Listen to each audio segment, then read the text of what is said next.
All right, welcome to a special emergency Nats WTF season unpacking episode. This is an insane season, an insane year, so it fits all that. And I reached out to my good buddy Ryan at Half Street High Heat, and he's a kind of a Nats insider. He knows all the ins and outs of what's going on. So we're going to talk about how our national season unraveled and what's the future and what's the present. So what's up, Ryan? What's going on, buddy? Hey, it's a busy time of the year. Thank you so much for having me on. I'm happy to join and talk because things are nuts for the Nats, especially in this last week. Yeah, this is shit. The last 24 hours have been insane. We've literally, you know what? When you think about it, this whole like not even a month, we've had a shooting outside the stadium. Mm-hmm. Our third baseman was suspended for domestic violence.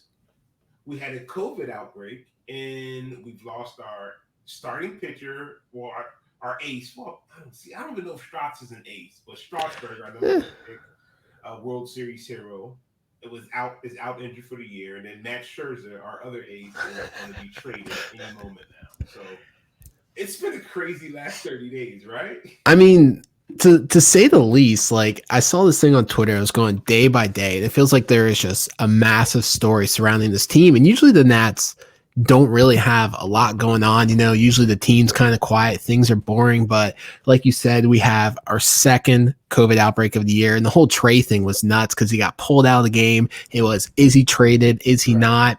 Strauss with TOS, which is really unfortunate. So he's out for the year. And now with them, the last 30 minutes or so, looks like the Padres are close to acquiring Max, but now there's a halt there. So, I mean, there are a lot of range of emotions for Nats fans this week, even the last whole month that they haven't really felt in a while watching this team. Yeah, this feels like an election year. Oops, can I say that? I don't know. Well, you know what? Real quick, speaking of Strasburg, can you tell everyone what TOS stands for? I know what is it? Thoracic. Yeah, so it's TOS is thoracic outlet syndrome. So there's multiple types. Sometimes when you have TOS, a rib needs to be removed.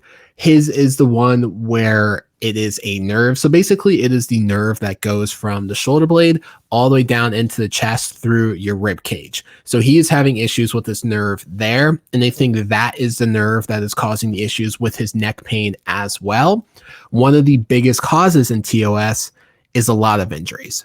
Strauss, as we know, has a long history of injuries. So when stuff like that happens, it kind of leads to that nerve in his neck that goes also, I think, into the shoulder blade as well, being irritated. So hopefully this can get things fixed. The only issue is TOS is a very, very hard surgery to come back from. Johan Santana, he had it. He did throw a no-hitter, but that was kind of it. Matt Harvey infamously had it. We know everything with him and his Tommy John. He's still pitching, but the biggest concern with guys who come back from TOS is longevity, and they see a pretty big drop in velocity on their fastballs as well. I can imagine, right? Yeah, Johan Santana. Damn, I haven't heard that name in a while. He was a he was. And then Harvey diced us up last week in Baltimore. I mean, dicing up this lineup, I don't know if it's an accomplishment anymore, but the fact Matt Harvey is still pitching after TOS, that right there is an accomplishment. Yeah, no doubt. So, man, let's get to it. Trey Turner. Yes. What's the word with him? So there are a lot of reports about Trey right now, if he's going to be on the market, if he's not. As of right now, I would not trade him. The issue with trading Trey right now is he rightfully so has a big price tag. What hurts that is the free agent class this year is relatively deep for shortstops. Trevor Story, Carlos Correa, Corey Seager, and Javi Baez are all free agents. Teams knowing those are there, they're not going to want to pay up premium. So if the Nats are going to move Trey Turner, you'd have to do it after all that or next season.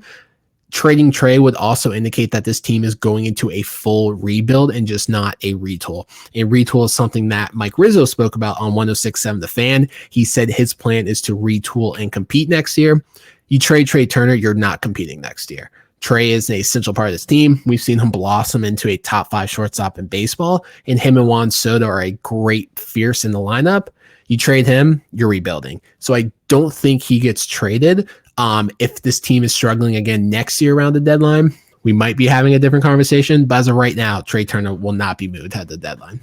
Love the intel, man. And you're right. Trey is. I mean, we watch him every day, so I guess we're a little biased, but I actually think he's the best shortstop. When you talk about speed, defense, and hitting, he's insane, man. Like, Yeah. He's a hell of a talent and kind of at his peak. Like, how old is he? 28, 27? He's 28 right now. Yeah. So, I mean, he is in the peak of his career. And we heard about the power with Trey, and we've recently seen it. He's now on pace for the most home runs ever he's had in a career. As soon as he hits 20, it'll be up there. The speed is there. And he's a legit 30 home run, 30 stolen base kind of guy. And that is a very, very rare talent. One that we don't really see. He doesn't get a lot of attention, and he really deserves the national attention because Trey is a special talent here on this team. Well, I was about to say that 1,000%. And that's kind of where baseball is. Baseball is very regional, you know. Yeah. Unless you're the Dodgers, Red Sox, or the Yankees, everyone has their fans, and that's kind of where we are right now. Even though DC is a big market per se, but it's not a. Well, I guess we have Bryce. I don't know. It's an interesting market DC's in. Yeah, DC's a real transient market, and like you said, baseball has become really regional over the last couple of years. They don't really market very well. They're marketing Fernando Tatis Jr. and Ohtani beautifully. They just need to do that for the rest of the league. And with DC the way it is, I mean, you know, people outside here don't really care about the teams. It's like the Caps and the Washington football team's town, as I always said. And like the Nats are kind of making their fan base, and the Wizards have kind of fallen off of the fan base a couple of years. Although they've made some good coaching decisions lately, so maybe the Wizards will come back up. But yeah, I mean, playing here, and then you got Max Scherzer and Juan Soto, guys like that are going to get the national attention over Trey Turner. And he doesn't really have like a big personality either. So that kind of adds into it as well. Yeah, no doubt. All right. Max to the Padres. I'm kind of torn in a couple ways. I mean, like, it's clearly he's leaving, and he has easily be the greatest free agent signing. Oh, for sure. Definitely in our history. But like, when you sign a free agent, this is what you kind of dream of in any sport, right? You dream of getting 6-7 years of domination, a World Series out of it, and you know every 5 days is going to show up. And most free agents, it just doesn't work that way. They're hot for maybe 2 years, and they just fall off. So Max to the Padres. Let me ask you this: speaking on just a Major League Baseball global level, does this make the Padres a legitimate playoff team? So whoever acquires Max, whether that's the Padres or the Giants or the Dodgers, because as of 9 minutes ago, John Heyman tweeted that there's other teams now involved. So I feel like we have a pretty big bidding war for him now. Right. But whoever gets Max Scherzer, they're going to become the World Series favorite, especially the teams they're going to. The Padres, I would like him to go to the Padres, mainly because they're such a young and fun team to root for. They got Tatis, Yu Darvish, Machado, Cronenworth, guys like that who are fun to root for. Add Max in there, it makes it a little bit better. The Dodgers, they're a juggernaut. They don't need Max Scherzer. And then the Giants are just that really random team that, like, I didn't think they'd be good this year. I still don't understand how they're good looking at the roster. But scrappy as hell. And honestly, scrappy, and they get clutch hits. And yeah, they just they're not the best, most talented team by no stretch. But when you're clutch and you're scrappy and you can win and manufacture runs, win a lot of 3-2, 3-1 games, you have a good recipe. And but they do need some starting pitching. Right? Yeah, I mean, all teams that are contending right now at the deadline are always looking for pitching. The starting pitching market's a little thin, so the price is going to be high. But like the Giants just have this team of destiny feeling to them. So whoever gets whoever gets Max Scherzer, they're easily going to become the World Series favorite in Vegas. All right, makes sense. All right, now let's get back to our team, our Nationals. Center field has always been bugging me. I was a Mikey T fan, even though a lot of people. I really like Mikey T. What is he still in the Royals? He is. He hit a walk-off last night, actually. Really? Okay. Yeah. That's the thing, you know. Mikey T, man, was my guy. Robles, I just don't think he's. I mean, he's not whack, but he's. I'm ready for the next step. What's the next move for center fielder to the Nationals should be looking Yeah, that's a big question around this team. Victor Robles was supposed to be a 5-tool prospect. at? Unfortunately, the only tool that there is defense. We have seen his struggles immensely offensively, and he's not playing consistently either. It looks like he's in the platoon with Geraldo Parra and Andrew Stevenson, which is quite a fall from grace for a 24-year-old, especially someone who's hyped up as he was. Robles' thing is that he provides elite defense, which is valuable in center field, but I think his days are numbered here. Mm-hmm. I do think the Nats are slowly starting to realize that he is a fourth outfielder and not an everyday person. I don't think they address center field this offseason just because looking at it, they'll have to address left field, third, second, catcher, and then basically the entire pitching staff because it hasn't been very good this year. But Victor Robles, I feel like, is someone the organization has kind of moved on from, especially considering Andrew Stevenson's not really that good. He's just at best an average player, and he's getting consistent playing time over Victor Robles. So I think the writing is on the wall for him. I think his days might be numbered. I saw the Marlins were actually interested in Victor Robles. Don't think, yeah, there was a report that they're looking for center field help, and they called about Victor Robles. That was from Craig Mish, who covers the Marlins, but I don't think the Nats trade him. That's interesting. Especially in division. But I don't know if that does that mean much in baseball, like trading people in your division? There's like this old, a lot of thing about baseball is like the weird old school stuff. And one of them is like trading in division because like, oh, you don't want to trade to your rivals. I personally don't care. Like you can also kind of like charge a little bit more if you're going to trade in division. So it kind of works out for you. But I don't know. The Nats seem like a kind of old school team that wouldn't trade someone in their division like that. Yeah, no, that's good intel on Robles. But yeah, and what else? Third base. Third base has always been an issue for. Well, not always. This season, Castro, he's got his issues. He won't be back. No. So what's the next move? I saw Chris Bryant. How's that working out? Yeah, so we are going to see Carter Kieboom get the third base job essentially the entire year. This is going to be yet another test for Kieboom. This might be his last test to prove that he can handle the third base job. The Nats have given him a lot of opportunities, and we haven't really seen him do anything about it. Chris Bryant is a free agent this year. He is a Boris client who the Nationals have a good relationship with, and it's someone that the Nats have been connected to in the past. So that wouldn't be a surprise to me if the Nats had conversations with him in the free agency to sign him. I would love it. But Carter Kieboom, as of right now, is going to get every shot in the world the rest of the year. And if Kieboom succeeds, he will be the starting third baseman next year.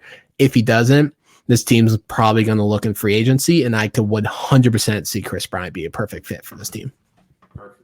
Yeah, Kieboom, man. It's like he's been around for 50 years. It's like he's never, like, I saw the other game, he like double clutched a simple toss play, and it's like, bruh, come on, like this is your chance. Like you said, this is your audition. They want to give you the job. You've been in the system. You're a first round draft pick or a high draft pick. Yep. And you're just not showing up. Yeah, I mean, the thing with Kieboom was even the minors, it was his defense was an issue and his bat was MLB ready. So he had some pretty big shoes to fill. They put a lot of pressure on him in 2020 saying, hey, you're going to be our guy. You're going to replace Anthony Rendon. Yeah. The defense struggled, but the bat just completely disappeared. Like he had one extra base hit all of 2020. So he got sent back down. He wasn't having extra base hits in the minors to start this year. He slowly started to get better before he was called up. The glove got better, and they're like, don't worry, the glove is there. He comes up, the glove really isn't there right now. That's okay. I just feel like that he's so far in his head that he has given himself the yips. Like, that's the only thing I can think of. He's giving, we know what, not the yips anymore. We call it the Ben Simmons. He's I hope he can figure it all out. So where do we stand with Kyle Schwarber? I know he's on the IR. Where do we stand with Josh Harrison? I've heard he could be moved. What about those two? Yeah, so Kyle Schwarber is he's getting interest right now from around the league. If a team trades for him, they will have to take on the risk of his injury, which would hurt a potential prospect return. He does have a mutual option for $13 million at the end of the season. If he stays with the Nationals, that's likely going to be picked up. But I feel like Kyle Schwarber can have a pretty good prospect return despite his injury. He is a pretty big bat.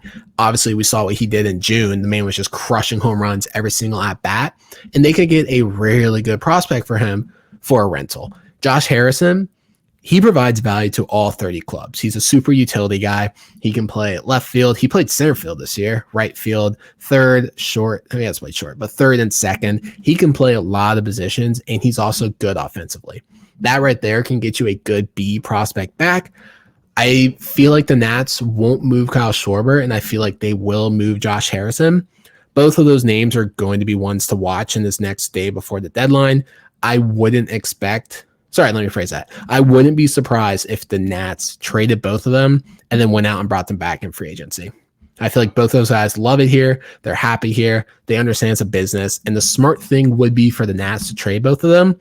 You have to trade basically everything you can to help this pretty poor farm system, and then go from there. With the solid relationship they have, you could do a trade and sign back, because I really like Josh Harrison. He's really valuable, and he's fun to watch. So seeing him go would hurt, but it'd be all part of the business. It all comes down to the business. Yeah, Josh Harrison, he has that energy, and I think you need that on a baseball team with the long season and the ups and downs and dog days of summer. He's got a good bat, and he's valuable because he can do many things. Yeah. And Schwarber, man, that June, honestly, like, I don't know how old you are, but we saw like when Barry Bonds was in his peak and he was just crushing shit. Ken Griffey Jr., who was real young, but that June was one of the greatest moments of hitting that I've seen. Yeah, he hit 17 home runs, and I can't remember how many games it was. I think it was either 15 or 14, and that was like one more than Barry Bonds hit in the same span. So like he broke an MLB record for there. He had the most in a 10-game span. Literally, we haven't seen that since prime Barry Bonds back then, which is unreal. That's insane. He was, and the ball would just snap. Like you just saw it. You could actually see like he's going to hit a home run here, right? Like it was insane to watch. Every single at bat just come up, and I was like, this is going to be a home run. And he would just hit a freaking rocket. Insane. All right, so a couple more before we get out of here. Patrick Corbin. What do we do with this guy? Like this guy, we signed him for what? 5 years, $82 million 2 years ago. And he did perform in the World Series for us. Yeah. But he's not good. There's nothing good about his whole play right now. Him not good is a really good way to put it. The unfortunate thing is the Nats are going to be stuck with him. It's going to be a situation where he's probably going to be this team's ace next year, which just is not great. He has the third highest ERA amongst all qualified pitchers this year. You're paying him a lot of money, and you're just going to have to keep reminding yourself they won the World Series. They won the World Series. They won the World Series. Because that right there makes it worth it, because his contract is going to hurt. He's not good. Like his slider velocity is fine, but it's not getting as much horizontal and vertical movement. He's also throwing his sinker more than he ever has. So I don't know if that's a thing coming from the new pitching staff, but whatever it is, he needs to stop throwing his sinker, because his sinker is getting torched. It doesn't move, so basically just comes in flat, and guys are just teeing off of it, which is why we're seeing a lot of home runs given up by him. But yeah, I mean, he is lost. He said, the 2020 stoppage really hurt him, and he hasn't really gotten in the groove since. We're over a year past that. Hopefully he can find a groove at some point. You can only use that excuse for so long, because like I said, that contract's gonna hurt. He lost his groove to pitch, but those checks were still cashing. Oh, I know. He's happy as hell. He's still getting $20 million a year. That's insane. So what do we do? Well, you know what you said, Corbin could be the ace next year. Okay, how about in the bizarre world, Joe Ross is the ace next year? What do you think about that? And what's your take on Joe Ross? So my co-host and I love Joe Ross. I saw him for his MLB debut, and I feel like he has a lot of potential. The Nats kind of hurt him early on because they kept moving him back and forth from the starter to a reliever, from a starter to a reliever, and that kind of messes with you, especially as a young pitcher. For a while, I kept saying he needs to develop a third pitch, and we're seeing it. And he is, pretty consistent. He has an ERA sub 3 in the month of July, just in 12 innings, 2 starts. But still, when you're starting rotation, no one's really going 5 innings. His last 2 starts, he's gone on past 5 innings, and that's really good. He's being consistent, and I thought he was going to be at best a 5. But right now, I think he could be a 3 on rotations, and I'm really, really liking what I see from Joe Ross. I think he could keep developing because he's a young guy. Yeah. And I really like Joe Ross, and he's someone, I think he's a free agent at the end of the year, or he has one more year arbitration, but I'm really excited about him.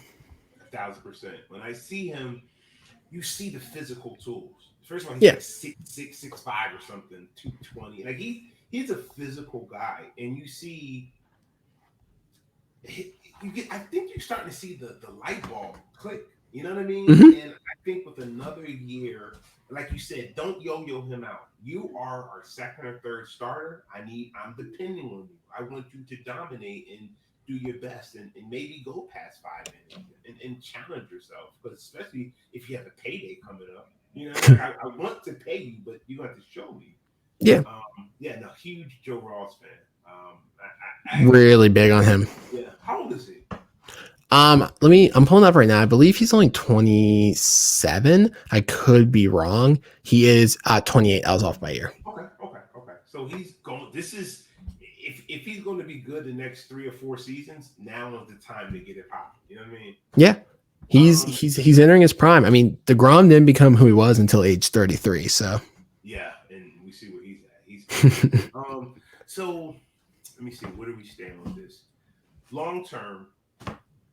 If this is a retool or rebuild, when do you? First of all, okay, answer this question for me. When is Soto still? Like, when does he do for a big free agent?